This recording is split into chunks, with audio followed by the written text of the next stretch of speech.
Hello everyone, welcome back to Anonymous World. Hope you all are doing well. So today is December 13th and day 13 of Advent of Cyber 3rd edition is out. So let's see what we have in day 13. Okay, so day 13 is networking. They lost the plan. Okay, so first let's start our machine and our attack box. You can use a virtual machine. Okay, so let's see. So Skitty has realized that she worked on a rough draft of a disaster recovery plan but locked down the permission on the file to ensure that it was safe. However, the Grinch accessed the local system and reduced the permissions of her account. So, can you elevate her privileges and get the file back? Okay, so Skitty made a recovery plan but locked down the permissions on the file. However, the Grinch accessed the system and reduced her permissions, so she can't access it anymore. So, we need to elevate her privileges again. Okay, let's see. Learning objectives, understanding different types of user privileges and windows, different privilege escalation techniques, and exploiting a privilege escalation vulnerability. So before you begin, please start the target machine. You can use in-browser access or connect to it over RDP using the credentials below. So in-browser machine is given, or you can use RDP with the following credentials. Okay, so let's see. So next is privileges. So City has made the right decision. Any malicious hacker's life is easier once they connect to a system with privileged accounts. So a privileged accounts such as administrator or Windows or root on Linux system will allow them to access any file on the system and make any changes they need. So basically, if you have higher privileges, you can do anything you want. Okay, so the Grinch has a pretty good understanding of cybersecurity. So restricting Skitty's account privileges makes the incident response process more difficult. So she need to run tools or remove any malicious account the Grinch may have created. But again, our account has restricted privileges, so it will make things impossible. So okay, on a typical Windows server, you may find several different account types. They are summarized below, which are domain administrators, services, domain users, and local accounts. So domain administrator is typically the highest account level, and local accounts are only valid on the local system. So you can go through that, and accounts can be easily managed with groups. Now Windows privilege escalation vectors. So a few common vectors that could allow any user to increase their privileges level on a Windows systems are given below. So first one is stored credentials. So if you have saved any important credentials in files by the user or in configuration file of an application on the target system, then someone may access it. Then there is Windows kernel exploit. Operating system installed in the target system can have known vulnerabilities. Then insecure file folder permissions. So in some situations, even a low privilege users can have read or write privileges. Okay, what's happening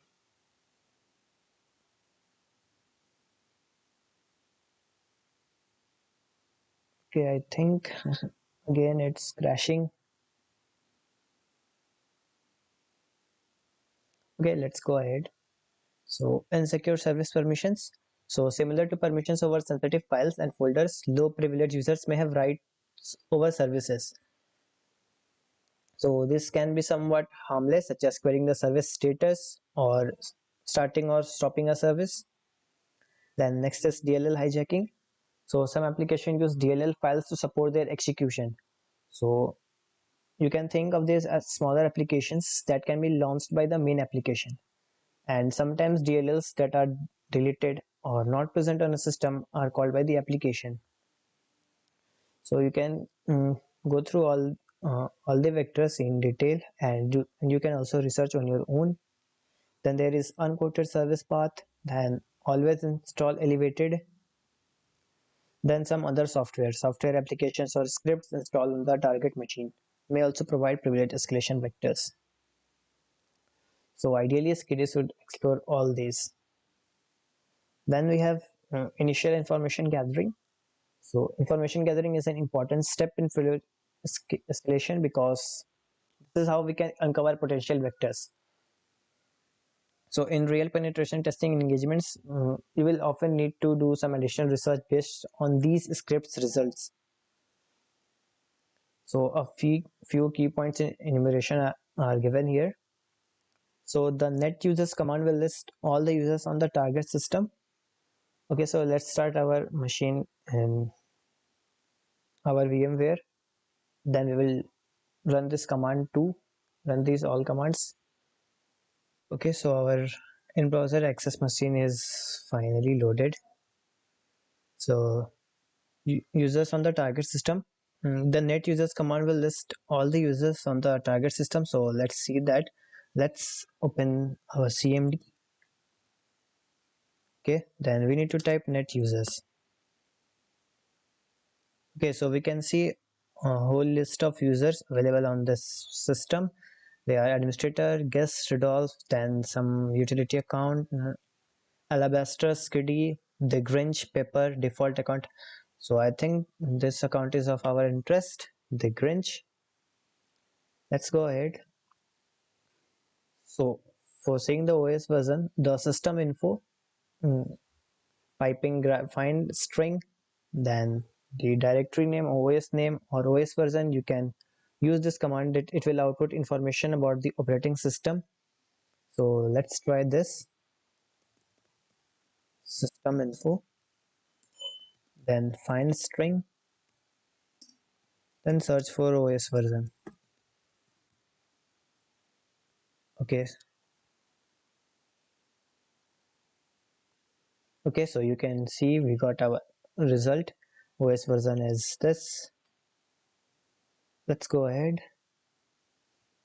So to check the install service, we can use the command wmic space service space list. So this will list all the services running on the target system. So let's try this command.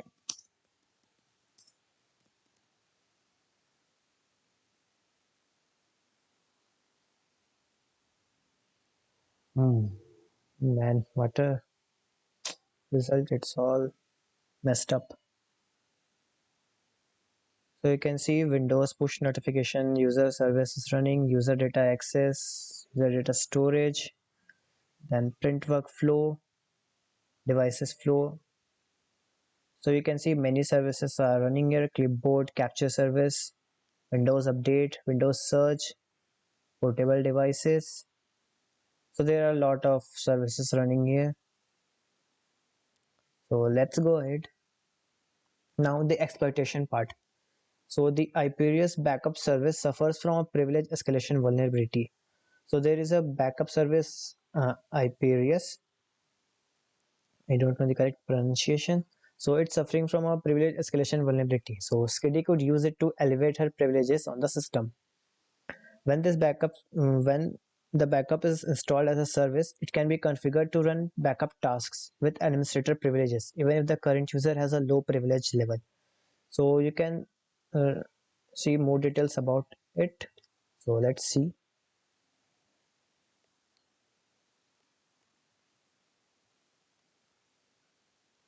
Okay, so installation of IPS backup as a Windows service. So let's see. Okay, so IPS backup 6.6.1.0 previous escalation. So there is one exploit on exploit DB for this particular backup service. You can go through this. So risk is given. The vulnerability allows local attackers to escalate privileges and execute arbitrary code as local system or administrator. Okay, so we need to use this particular service to escalate our privileges. So the steps are given there. Okay, so let's see how we can open our Imperious backup service. Okay, Imperious backup. Let's open this.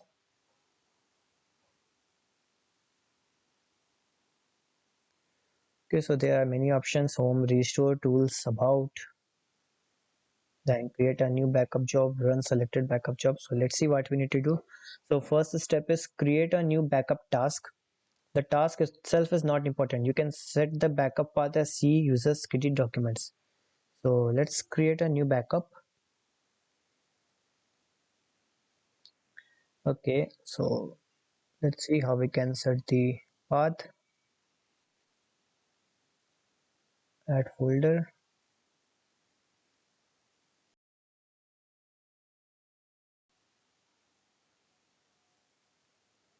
So next we need to set the destination.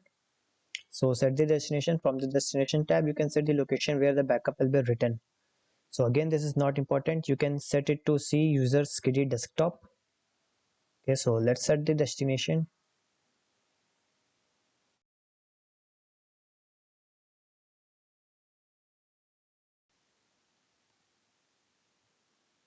Okay, so we have selected our destination. Let's see. So third step, other processes. The other processes tab is important. As you can see, this gives us the option to set a program to run before or after every backup process. So as the backup process is ran with administrator privileges, any program or external file configured here will be ran with administrator privileges. So to exploit this, we will create a simple bat file and set it to run before the backup. So let's see, here is our other processes. So run a program or open external file. So we need to create a bat file. Okay, so the bat file will launch a shell using the nc.exe utility. So we need to launch the notepad text editor and enter the following lines of code. So we need to enter our, this code in our notepad. So let's open our notepad.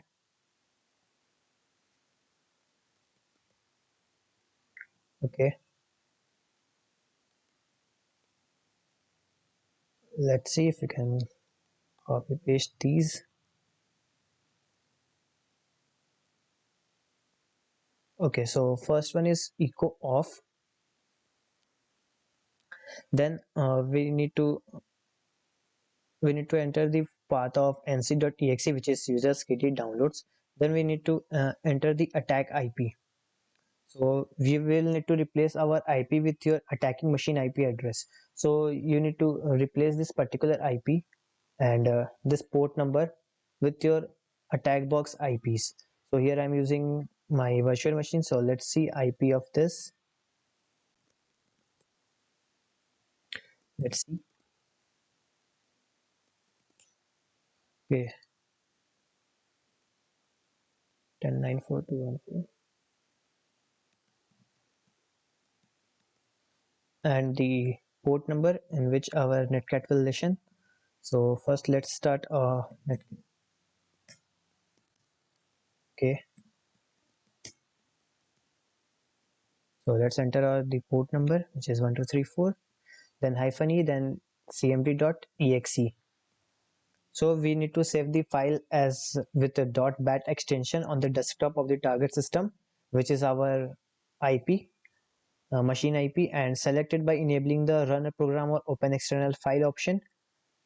Click OK and you should see a backup job named documents on the Hyperius dashboard. Okay, so first let's save this file and desktop with let's see any evil.bat. Okay, save.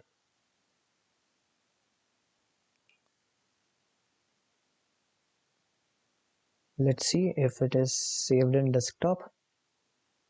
Okay, so we can see our file has been created. Type is Windows batch file. Okay, so now we need to select the file, run a program or open external file. Okay, then select our file, which is evil. Open this. Then click OK and you should see a backup job named documents on the Hyperius dashboard. Okay, click on OK. Specify a name for the backup job. Okay, so job documents. Now launch a listener. The evil.bat file launch cmd.exe and connect back to our attacking machine on the port which we have given. So this is basically a like a reverse shell command. So the evil.bat file will call cmd.exe, and it will connect back to our attack box IP on the given port. Okay, so you can launch NC on your attacking machine with the NC NLVP 137 command. Okay, so we have already done that. So click OK. Now run as service. Right click on the document backup you previously created and select the run command as service option. Okay, right click on this, then run backup as service. Let's go. Backup will run automatically in less than 1 minute. Continue. Okay, so now we will have a reverse shell here, so let's wait. We did this correct, then we should have a Shelly Christmas. Within a minute or so you should see an incoming connection on your attack. So let's see if we receive. Okay, so we got our reverse shell. Cool. Now let's go ahead. Further reading. Privilege escalation is an important topic for penetration tests and various professional certificate exams. So you can visit the rooms below to learn more about different techniques used for privilege escalation. So there are two rooms given: Windows privilege escalation and Linux privilege escalation. You can go and solve these rooms for better understanding of the privilege escalation. Okay, now answer the questions below. So complete the username P. So earlier we ran net users command. Let's see. Okay, so we have a username here starting with P, which is Pepper. So let's try Pepper. Okay, now what is the OS version? So we did that too. So our OS version is this. Let's copy this.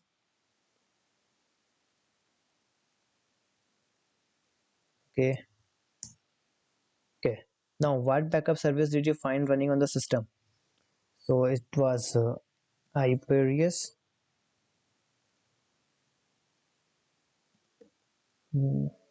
.exe.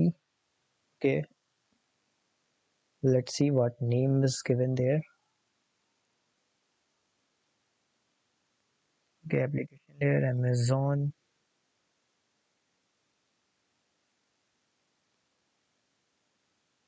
Okay, just let's just search for the string. Find str, then Hyperius.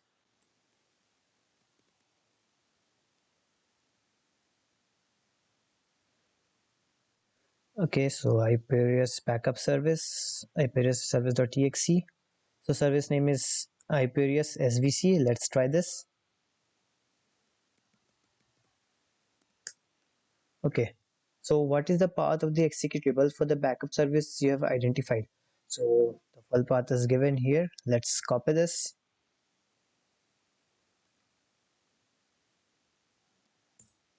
Okay, now run the whoami command on the connection you have received on your attacking machine. What user do you have? Okay, so now we need to run the whoami command on in the reverse shell we took. Okay, what the hell is that? Okay, who am I? Okay, so we are the Grinch hack the Grinch. Okay, let's try this. Cool. Now what is the content of the flag.txt file? So now we need to find the flag.txt. Okay, let's go back. Okay, let's see what we have here. Let's go to users. Okay, so we have two users, Skiddy and the Grinch. So we should go to Grinch. Okay, so now we are explore documents, some of our favorite links. Okay, so first let's check in documents. Okay, so we have a flag.txt file. Let's read its content. We can use type to read the contents of flag.txt. Okay, so we got our flag. Let's answer this. Now, the Grinch forgot to delete a file where he kept notes about his schedule. Where can we find him at 5:30? So let's see, we have another file which is schedule.txt. Okay, so there is a daily schedule, and at 5:30 we can find him at Zazer's size. Okay, sorry if I pronounce it wrong. Let's go. Okay, so that was all for day 13, and that's all for this video too. I will see you tomorrow and day 14.